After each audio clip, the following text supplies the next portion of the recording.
Hi everyone. Today I'll be reviewing In the Blink of an Eye by Colby. This script was featured on the 2016 Blacklist, ranked 5th, and the logline reads, explores the entire history of the universe and our species through three interwoven storylines that question the very nature of life, love, mortality, where we've been and where we're going, the past, present, and future of the human race. So as you can tell from the logline, it's has a very ambitious concept, a very ambitious premise, and that's what particularly attracted me to the script because I wanted to see whether it actually achieves what it sets out to do. And so essentially, it follows three separate storylines. We've got one storyline of the Neanderthals, which is the primitive people from about 45,000 years ago.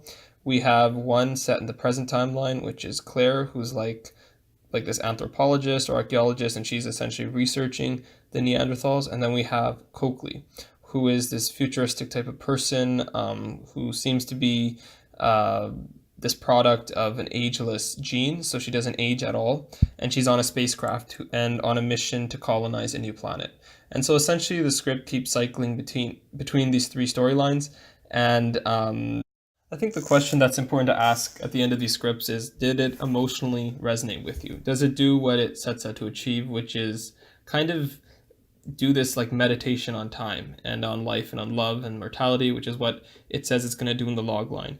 And I think it's a hit and miss with this script. So I just want to start off with what was good about the script. It was very easy to read. It was very clearly written, and it didn't plod in its own sentimentality. Like, we didn't get these huge long paragraphs of nature or of trees or anything like that. Like, it was very direct. It was very straight to the point. And I appreciated that because it made it very easy to read, and I was able to get through the script quite quickly. And so I think that was definitely a very good virtue of the script. And I don't want to be overly harsh on it. Like, I was genuinely interested as I was reading the script just to see where it was going to go and where it was going to build. And I think that was one problem with the script. So we're not really building towards anything. It's essentially three separate storylines that are happening across time. And it's just they all have their own individual engines that are driving them. So in the Neanderthal storyline, it's essentially about survival. It's very primitive. They have to just survive and deal with the elements of nature. In Claire's storyline, it's more of a personal issue. She's grappling with her mother having terminal cancer, and then she's also having this like relationship issue. And so for her, that's her main issue.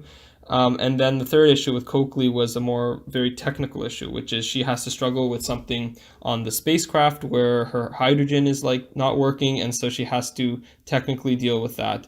And in the process has to come to a dramatic decision of whether she's going to turn off her AI computer or not in order to pursue and carry on with the mission.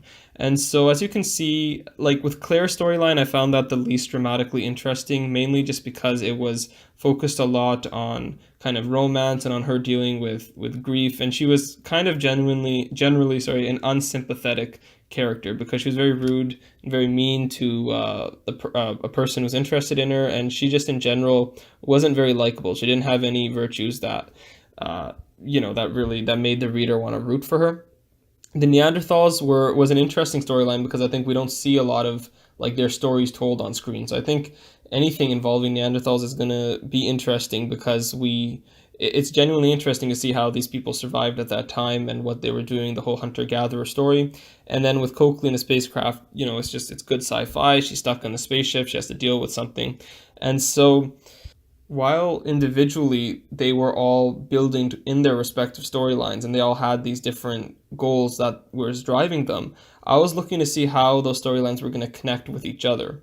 And I found so the Neanderthal storyline connects with Claire's storyline in that there's this like golden acorn that she finds, and that's what connects them. But then there was no real solid connection between Claire's storyline and Coakley's. It's implied that Claire's son essentially grows up to be this really big scientist, and he develops this kind of genetic enhancement thing where he can create people and make them ageless and timeless, and that's essentially what Coakley is. So that seemed to be the connection between those two, but I was looking for something a bit stronger, something more emotional, something more resonant, and it didn't seem like that. And when I reached the end of the script, I kind of had this odd feeling where I didn't really know what to exactly make of it, because like I said, we weren't building towards anything. So essentially, when you're not building towards anything physical, then you're looking for, did it emotionally build, and did I emotionally connect and resonate with the characters? And I can't say I really did. I have to say I felt like sympathy and pity, I guess, for the Neanderthals just because they have so much loss and so much suffering. But because I didn't really care about Claire to begin with,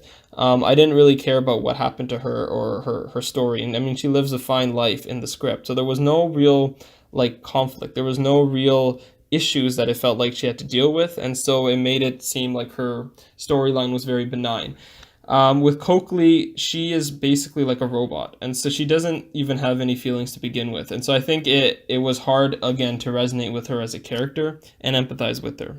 So just to give you an example, like I'm reading this other script that was featured on the 2010 Blacklist, I believe, called The End. And it essentially is the same format of three different storylines, three different characters, and they're all dealing with the end of the world that's going to happen in 6 hours. And I'm just on page 30 right now, but already it's doing a lot more right with its story because it's built a story outside of the three storylines. So we've got this whole backdrop of the world that's about to end.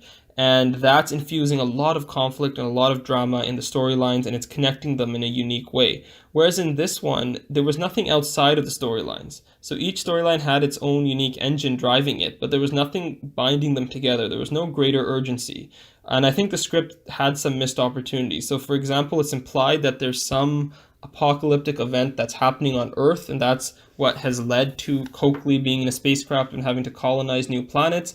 But I think that was not exploited at all. I think it would have been more interesting and would have had more conflict and more drama if we had some type of that apocalyptic event playing out in, like, let's say, Claire's storyline, so that it gets related a bit more, but B, it's infusing more drama and more conflict as opposed to just her seemingly benign, like, emotional or love issues or grief issues. Because when we're dealing with things like the great expanse of time and of the universe really are small dramatic issues or small like romantic issues or grief issues, it seems very, very small compared to the grand scheme of the universe. So I think it got lost in its own themes there.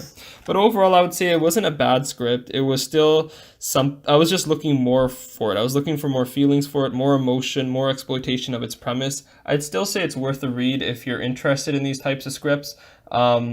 That's dealing with like time and love, kind of this Cloud Atlas type of feel. But overall, I'd give it a 7 out of 10. But if you've read the script, let me know what you guys thought, and hope you guys enjoyed the review.